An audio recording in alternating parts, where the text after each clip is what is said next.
Whew.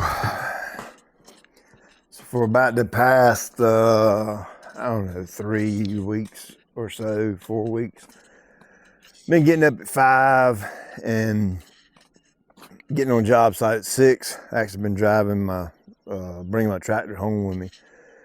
Getting up at 5, getting on job site at 6, getting off work somewhere between 8 and 9. So I've been putting in some long hours for almost a month now, and I am whipped and tired. But good news is I got off at 6 o'clock today. So I've had several people ask me, email me, message me, text me, say, what's your yard looking like? They want to know what it's looking like, because everybody's yard is toast around here. I mean, absolute toast. But you can see mine's hanging in there pretty good. Now, I want you to look at something. You see those tracks right there? That's a little bit of stress down in there. Not much, just a little bit. What you're mainly seeing is Cleary's fungicide. And when I spray it, then my machine runs over it and it kind of imprints it in the ground. So those are white stripes. They're not necessarily heat stress, although it's a little tiny bit mixed down in there. I don't want you to get confused. There's a little tiny bit down in there. The majority of my turf looks like that right there. And even as good as this looks, compared to, let me old man, let me make sure I say this. This don't look good to me. It looks good, but it don't look like I want it to look good. And of course, we're going to talk about my watering schedule in a minute, but it looks good compared to everybody else in the neighborhood.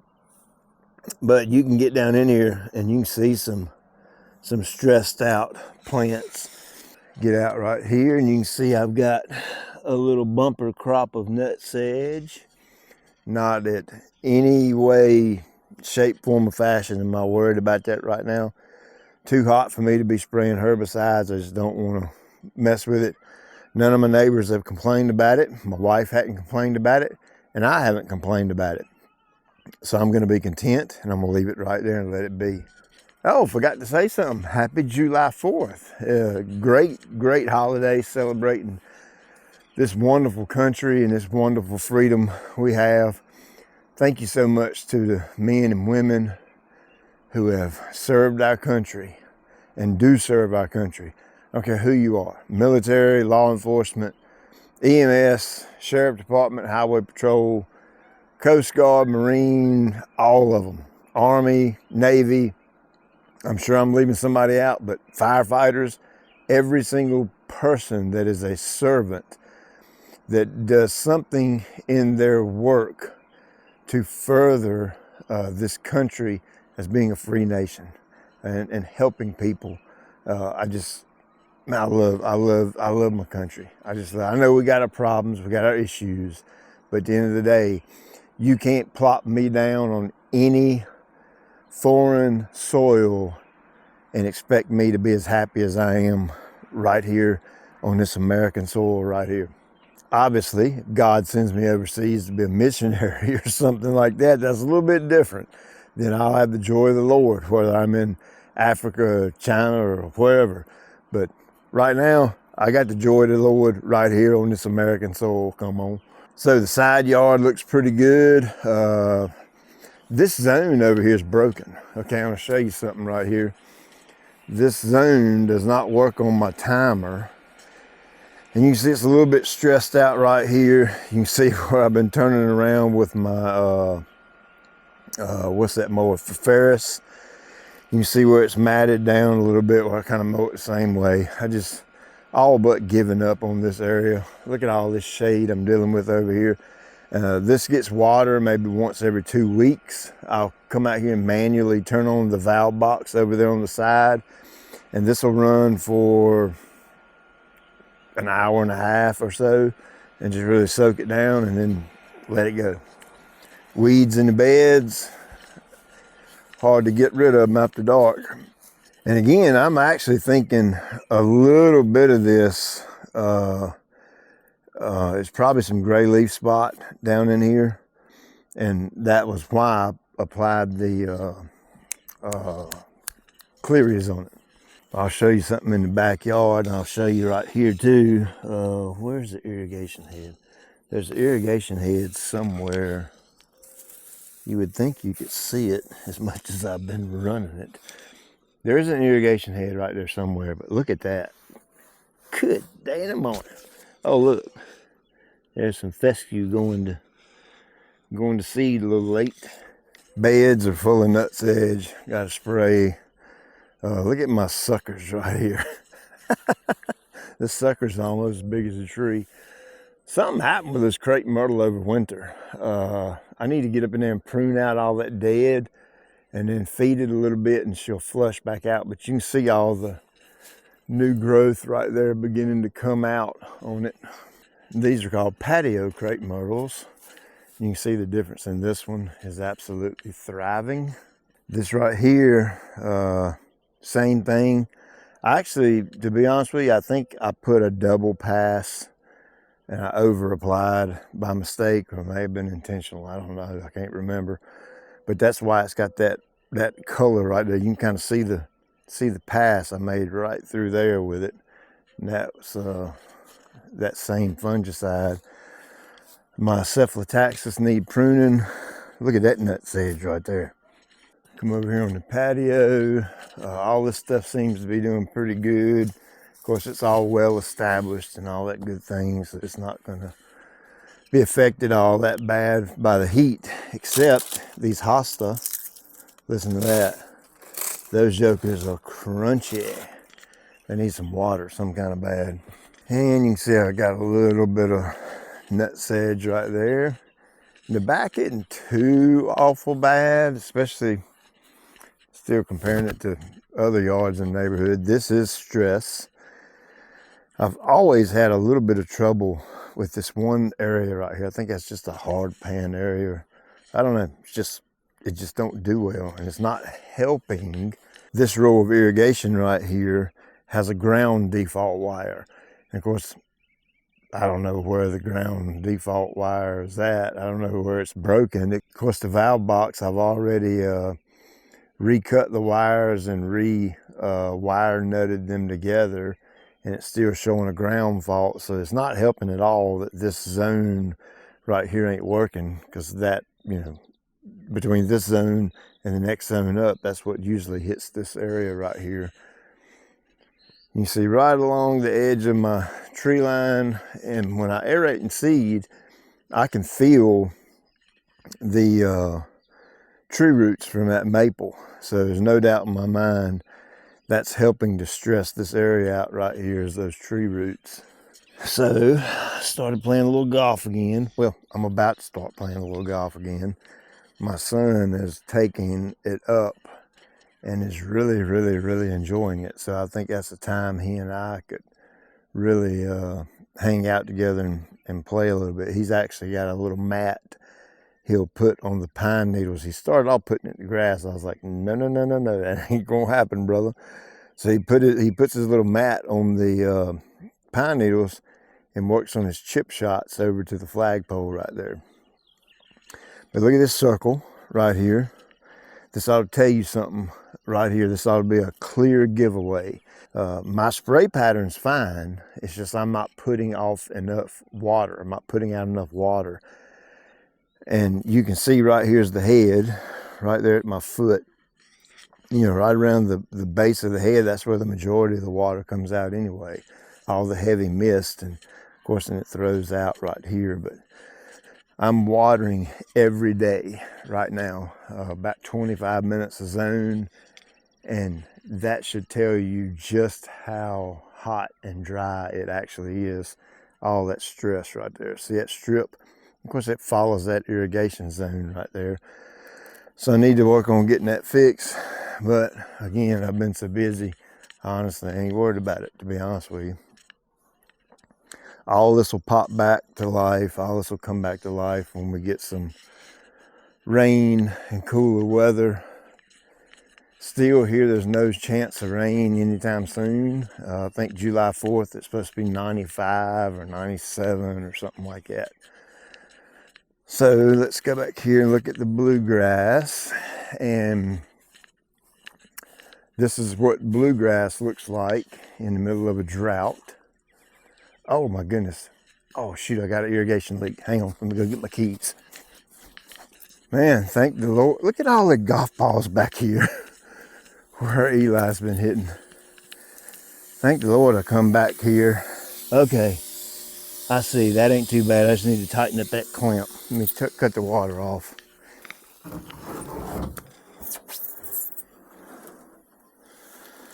Let's see, I think it's that one. Yep. All right, so back to the bluegrass. You can see that stress right there.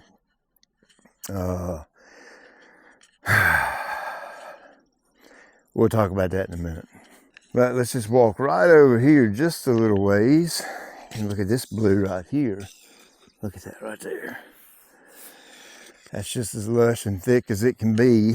Even on this side over here, it don't get baked by the sun like the rest of the yard.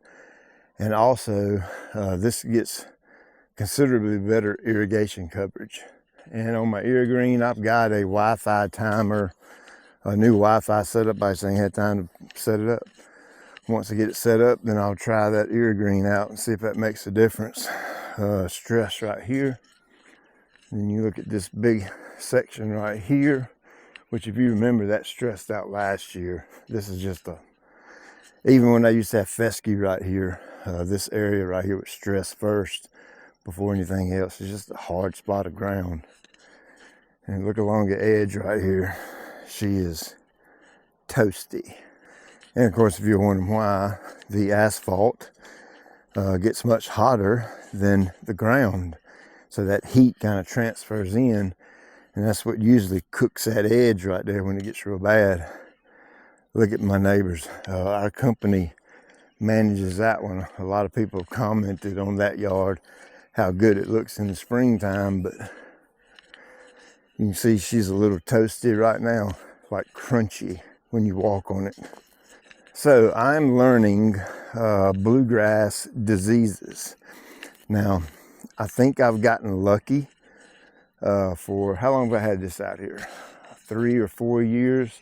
I've had this stand of blue, and I think I've gotten really lucky up until this point, because for the 3 to 4 years it's been out here, I've applied one fungicide application. One.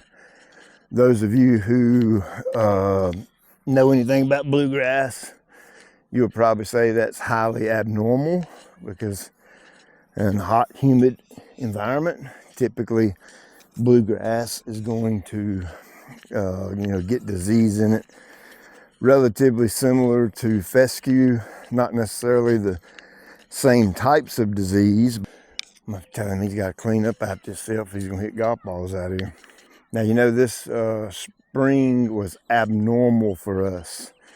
We had an abnormal amount of rain, and then all of a sudden turned off hot, dry, and crazy humid. And literally overnight, these patches popped up.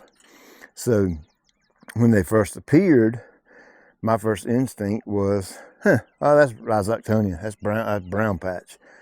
And, because it wasn't as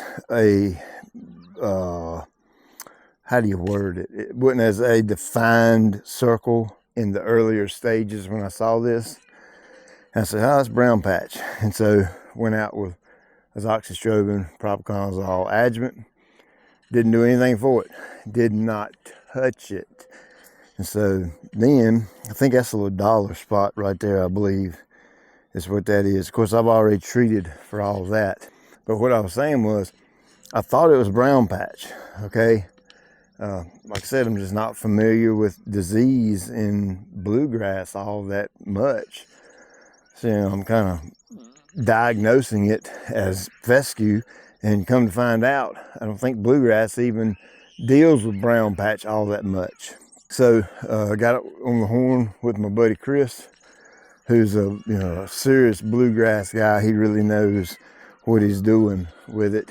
And he informed me that this was called summer patch. So that took me down a little bit of a rabbit hole, and come to find out, summer patch is a bad deal when you get it.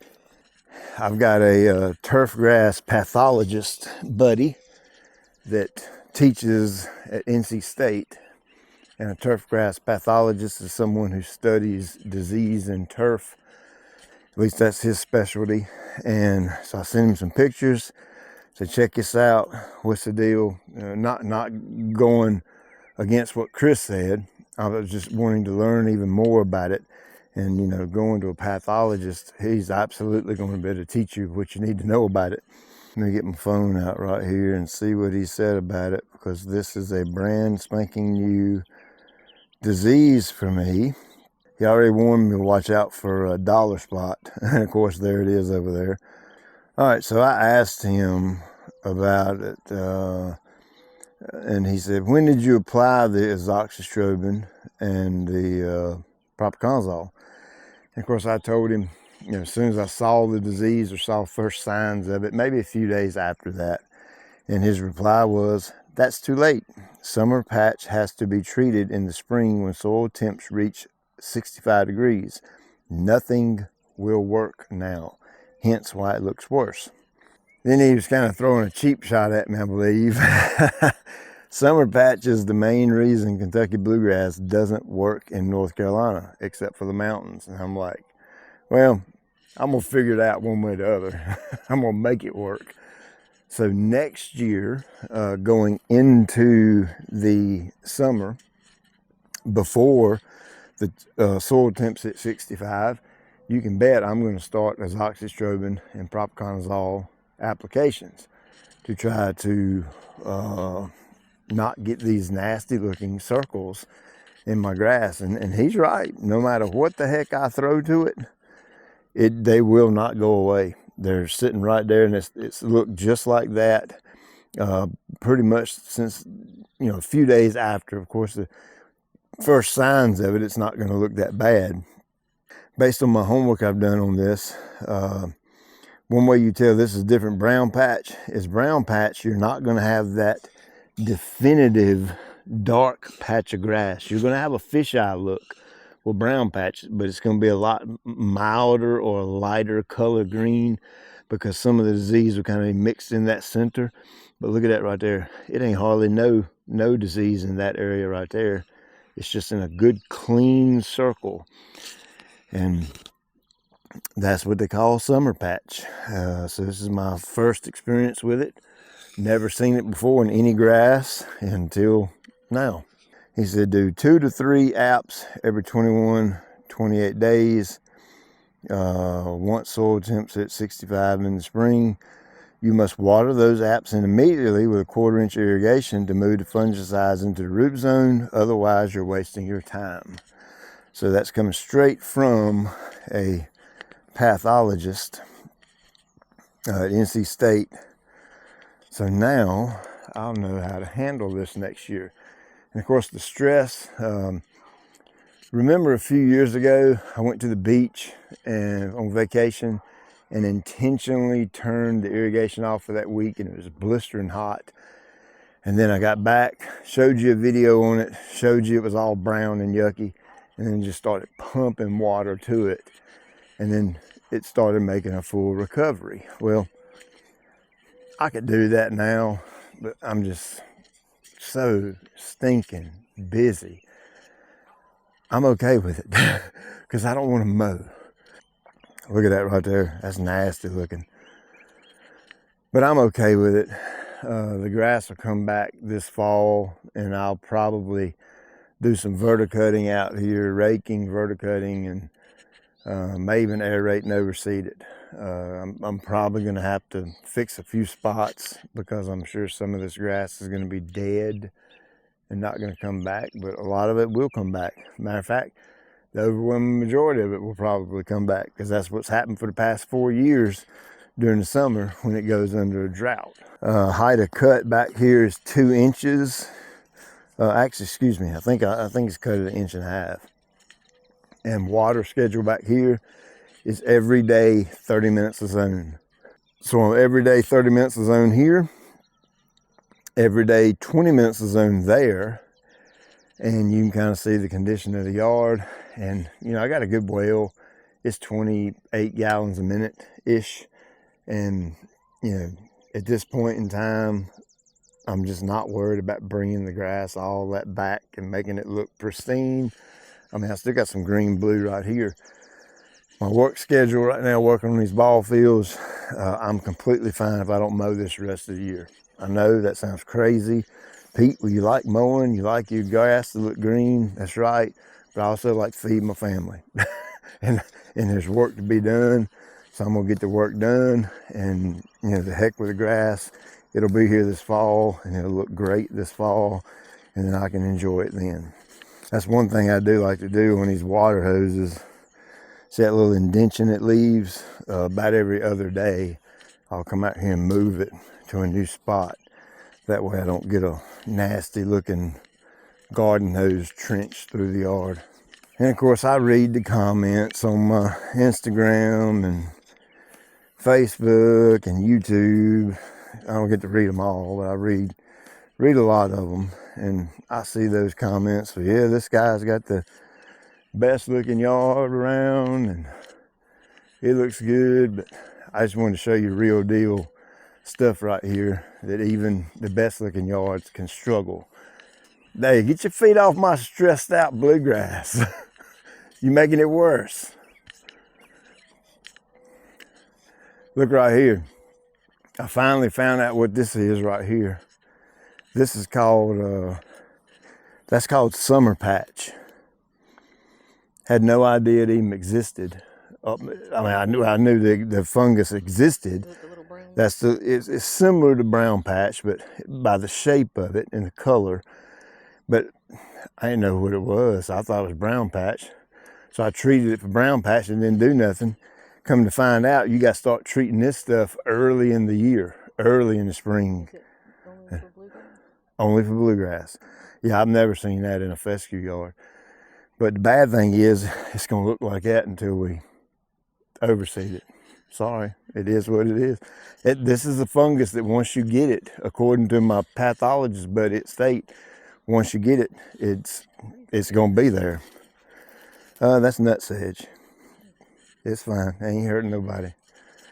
My wife's a daggone yard snob now. She's out here telling me get rid of that and get rid of this. And all right, so that's the update. I want to let you know. I know a lot of y'all are going through some of these same issues, but it ain't just you. It's me too. Huh?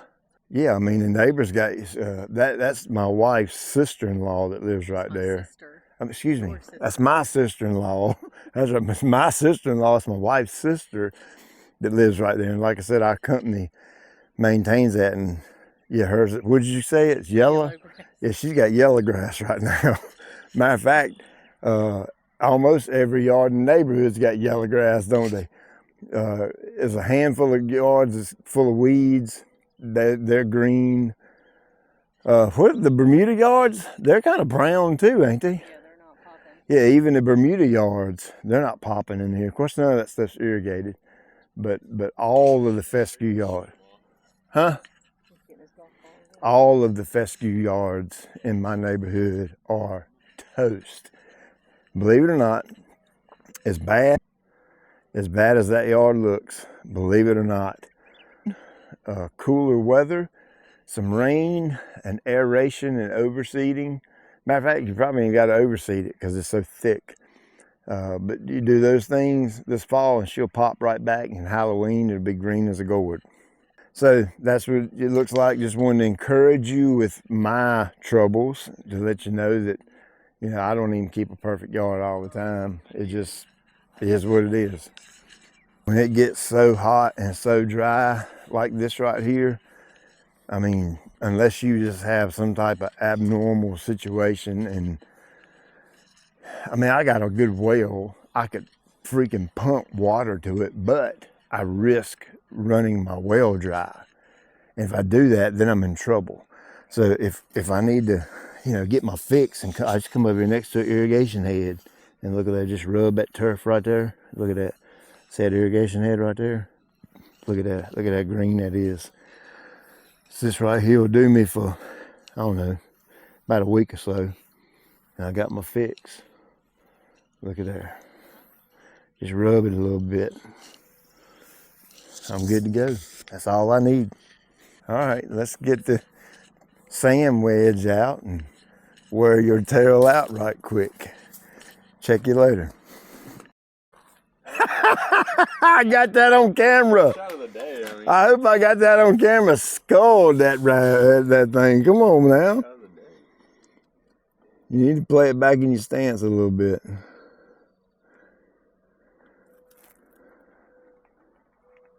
Yeah, we got to work on that stance a little bit.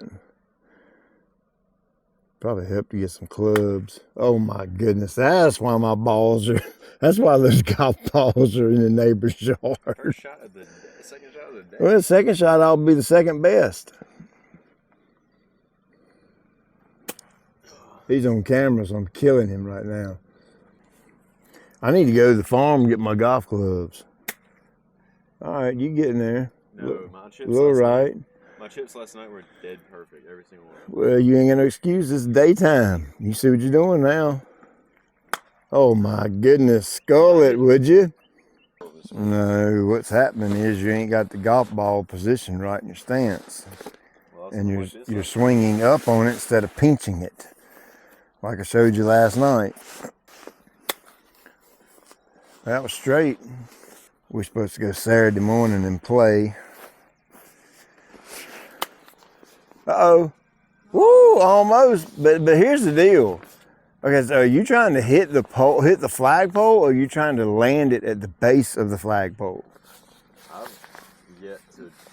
That would be more working on your short game, is land it at the base of the flagpole. I'm trying to get it in the next patch of grass, honestly. That's where most of my chips are right now. Yeah, I know. They're in my bluegrass. I think it's going to hurt it. Yeah, it ain't gonna hurt it no worse than it's hurting now. That's for sure.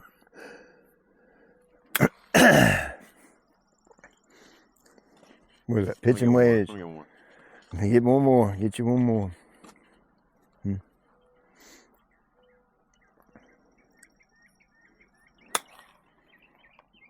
Nope.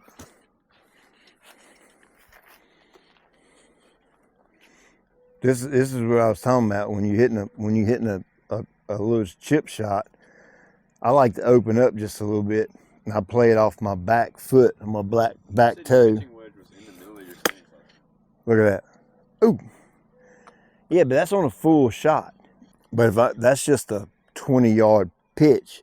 So all I'm trying to do is that number right there. Just trying to hit the base of that flagpole. Look at how far my club head goes back. Now if I want to loft it a little bit, then I'll play it more in the center of my stance like that, and see how I can get up under it some. You really need a sand wedge, is what you need for this. This is a pitching wedge, which is 48 degree. You need something with a little bit more loft on it. Now look, you can loft it. See how I opened it up a little bit? Man, that didn't work, did it? The power of editing. Yep. Oh no, I'll leave that in there. That's what it should have done. You open the club face up a little bit and you loft it. But it's much easier to use a 56 or a 60 degree wedge. Huh? They have the videos from the garden when he kept saying, that's amazing. Oh yeah. When I go to the farm and get my clubs, when we play Saturday, I'll let you hit a 56 degree, and your life will change when you do that. I'm trying to get under it too much. I think. No, remember, don't lift it. You still, even though you're going to lift it, your hands need to be in front of the club face at impact. But see how when you come down, you're doing this. You don't want to do that. You want to drag your hands through. Well, he's going to kill that one. It ain't helping that you need some nails to nail that in the ground.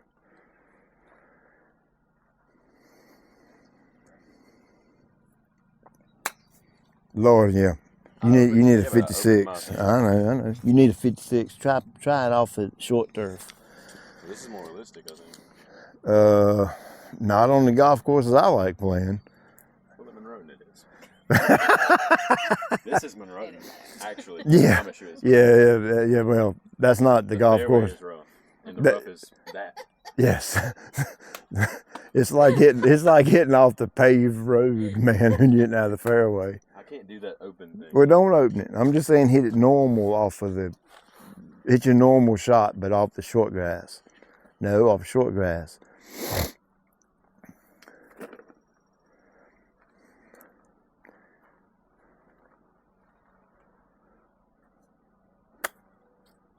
You're flipping. Look. This is what you're doing. You're coming here, and you're going boop, flipping. You want to keep this angle. See my angle right here? How my wrists are cocked a little bit and my shaft is in front of my club head. You want to keep that angle the whole way through. And that's what you need to look like at impact. And then you release. Instead of this. When you flip it, that's when you get in trouble. But when you pinch it, hear the difference in the way that sounds too? You pinch the ball against the ground, basically. I think Saturday's going to be fun. We're going to whip them. Huh? We're going to whip them. Is his daddy going? Yeah. Okay, so it's me and you against him and his daddy. Mm-hmm. All right, that's fine. Yeah, we should have no problem winning. Now, I ain't played in 4 years, probably. You did it again. All right, here's another trick. Grip the golf club with these 3 fingers. That's it. Your strong hand, those 3 fingers right there, and let everything else just be along for the ride. It's just for this club? No, for every club. Oh, much better. No, it wasn't much better. He just got lucky. Did you see him flip at the bottom? Drag your hand through. Let the back of. My feet on there. That's fairly good for this shot right here. You want to just play it off that back toe. That actually helps you pinch the ball and hit down on it. That was a little bit better. But you want to act like you're kind of dragging the club through with your left hand. You're kind of pulling it through. And your right hand's just there to keep the club on balance, I guess. I don't know how to word that. I know how to play. I don't know how to teach it. All right. How many you got? A few more. There he goes back to the rough, to the fluffy grass. I like hitting off this level. I know, it's easier. If you learn how, oh my goodness. Oh, he nailed the flagpole. Oh, he's done hit 83 balls and he's going to turn around and give me the club like he done something. I was in it every shot last night. I don't know what was up. It was dark and somebody was clicking something down there is what was up.